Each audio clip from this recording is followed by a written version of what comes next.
राष्ट्रवादी काँग्रेस पवार गटाचे माजी नगरसेवक पिंपरी चिंचवड महानगरपालिकेतील यांनी महानगरपालिकेच्या 2 एकर जागेवर ताबा करून आलिशान कार्यालय बांधल्याची माहिती नुकतीच उघड झालेली आहे.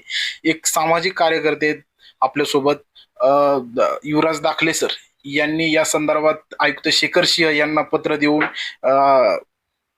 नगरसेवकावर 6 वर्ष निवडणूक लढण्यास बंदी घालावी व त्यांच्यावर गुन्हा दाखल करण्याची मागणी केलेली आहे.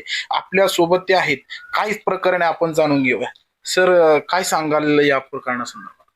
आपण आज पिंपरी चिंचवड महानगरपालिकेचे आयुक्त शेखर सिंह साहेबांना एक निवेदन आणि तक्रार अर्ज दिलेला आहे.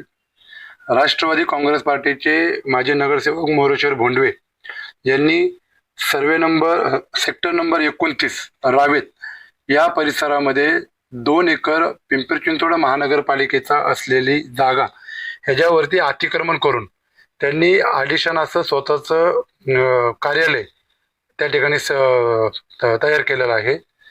वास्तविक आता पिंपरी चिंचवड शहरामध्ये अनधिकृत बांधकामावरती महापालिकेचे आयुक्त आणि त्यांचं प्रशासन तात्काळ कारवाई करतं. तशाच पद्धतीनं जवळपास 2 एकर भूखंड अंदाजे आपण किंमत जर बघितली तर 70 ते 80 करोड रुपयाची जागा पिंपरी चिंचवड महापालिकेची ही माजी नगरसेवक मोरेश्वर भोंडवे यांनी स्वतःच्या ताब्यात स्वतःच्या स्वार्थासाठी घेतलेला आहे. या संदर्भामध्ये आपण आयुक्त शेखर सिंह साहेबांना तक्रारी अर्जाने निवेदन दिलेलं आहे की या संबंधित नगरसेवकावरती तात्काळ गुन्हा दाखल करून त्याच्यावरती निवडणूक लढण्याकरता 6 वर्षाची बंदी घालणार. जी घटनेमध्ये तरतूद आहे की एखाद्या सरकारी जागेवरती संबंधित नगरसेवकांनी संबंधित लोकप्रतिनिधींनी जर अतिक्रमण केलं, जागा ताब्यात बळकवली तर त्याच्यावरती कारवाई करून त्याला 6 वर्षाचं निलंबन करण्याची तरतूद ही घटनेमध्ये आहे. त्यामुळं मी जे काही आज अर्ज दिलेला आहे, जे काही तक्रारी निवेदन दिलेलं आहे, याच्यावरती शेखर सिंह साहेबांनी जर तात्काळ काही कारवाई केली नाही किंवा ते अनधिकृत बांधकाम जर पाडलं नाही तर आम्ही न्यायालयामध्ये देखील या संदर्भामध्ये दाद मागून तीव्र अशी आंदोलन देखील आम्ही उभारण्याच्या तयारीमध्ये आहोत. सर, तुम्ही म्हणताय आता नुकतंच चिखलीमध्ये जे बंगले होते अनधिकृत त्याच्यावर कारवाई करण्यात आली, पण एवढं जे अनधिकृत पालिकेच्या जागेवर 2 एकर जागेवर एवढे अनधिकृत बांधकाम होत असताना पालिकेच्या अधिकारी डोळे झाकतात का?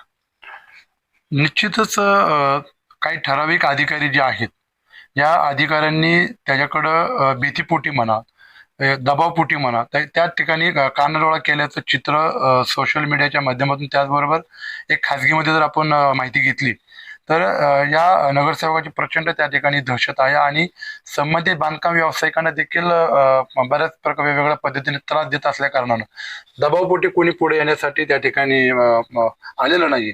परंतु माझ्यासारख्या डॉक्टर बाबासाहेब आंबेडकरांच्या संविधान मानणारा कार्यकर्ता, या कार्यकर्त्याच्या ज्यावेळेस ही गोष्ट लक्षात येते त्यावेळेस मी याच्यावरती आवाज उठवणं ठरवला आणि संबंधित जागेच्या ठिकाणी जाऊन मी त्या ठिकाणी फोटो देखील काढून ते फोटो सुद्धा मी आपल्याला या ठिकाणी दिलेला आहे. तर अशा पद्धतीचं जर समजा बळजबरीने ताबे वगैरे जर होत असतील नगरसेवक पदाचा दाग दाखवून तर हे अत्यंत चुकीचं आहे. त्यामुळे आयुक्तांना माझी विनंती आहे. तुम्हाला वाटतं का ते राष्ट्रवादी अजित पवार गटाचे माजी नगरसेवक आहेत आणि आता ते अजित पवार गटात अजित पवार उपमुख्यमंत्री आहेत, त्यांचा काही त्यांना पाठिंबा आहे असं वाटतं का तुम्हाला? असं मला वाटत नाही. पण अजितदादा मुळात चुकीच्या कामांना कधीच पाठबळ या ठिकाणी देत नाहीत, याचं मला चांगली माहिती आहे. ही गोष्ट मी स्वतः अजितदादांच्या देखील कानावरती ट्विटरच्या माध्यमातून असेल, ईमेल आयडीच्या माध्यमातून असेल, मी त्यांना सुद्धा या गोष्टीच्या संदर्भामध्ये त्यांना मेल केलेला आहे. आणि निश्चित अजितदादा या संदर्भामध्ये ज्या सर्वसामान्य नागरिकांच्या घरावरती ज्यावेळेस कारवाई होती त्यावेळेस या संदर्भामध्ये कारवाई करण्यासाठी अजितदादा कुठल्याही प्रकारचं या ठिकाणी चालढकलपणा करणार नाहीत असा माझ्या मनामध्ये पूर्णपणे आत्मविश्वास आहे. तुम्हाला वाटतं का महानगरपालिकेचे अधिकारी त्याच्यावर कारवाई करतील? निश्चित. आपण जर मुळशीचं प्रकरण जर बघितलं तर करोडो रुपयाचे बंगले बांधलेले जे होते 29-30 बंगले, त्याच्यावरती महापालिकेच्या आयुक्तांनी त्या ठिकाणी कारवाई केलेली आहे. त्याच्यामुळे कायदा हा सर्वांना समान आहे. त्याच्यामुळं या नगरसेवक मोरेश्वर भोंडवेच्या देखील अनधिकृत त्यांनी जे महापालिकेच्या जागेवरती जे काही ऑफिस कार्यालय थाटलं आहे याच्यावरती कारवाई करण्याची माझी अपेक्षा आहे आणि ते निश्चित आयुक्त शेखर सिंग याच्यावरती कारवाईच्या आधीच दिसतील अशा प्रकारची मला थोडीशी अपेक्षा आहे. तुम्ही म्हणालात आता खाजगीमध्ये माहिती घेतली की त्या नगरसेवकाची तिथं दहशत आहे. अनेक असे एक गुन्हा आहे, हा एका जागेवर ताबा आहे, पण अनेक लोक आपल्याला बघतायत. जर गुन्हे काही असे जबरदस्ती करून जागा बळकावल्या असतील, त्यांना तुम्ही काय आवाहन कराल?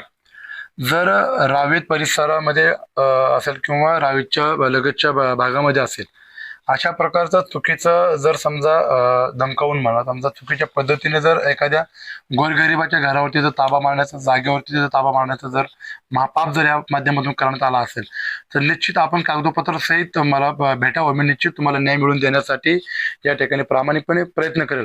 अशा प्रकारचं आपल्या मीडियाच्या माध्यमातून मी बाकीच्यांना आश्वस्त करू इच्छितो. निश्चित एखादा माणूस पुढे आल्यानंतर बाकीचे लोक सुद्धा ज्यांच्यावरती अन्याय झालाय ती लोक समोर येतील असा मला ठाम विश्वास वाटतोय. त्यामुळे येणाऱ्या काळामध्ये याच्यावरती कारवाई होईपर्यंत आपण शांत बसणार नाहीत. महानगरपालिकेची 2 एकर जागा आहे. आज बाजार मूल्याच्या भावाने त्याची किंमत काढली तर 70 ते 80 करोड रुपये होतात.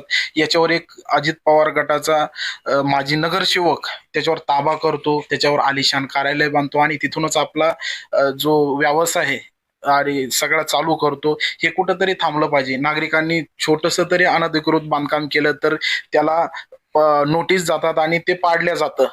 यामध्ये पिंपरी चिंचवड महानगरपालिकेचं प्रशासन कारवाई करते का नाही हे बघणं आपल्याला महत्वाचं ठरणार आहे. आपण बघत होतात लोकन्याय न्यूज. मी सूरज. धन्यवाद.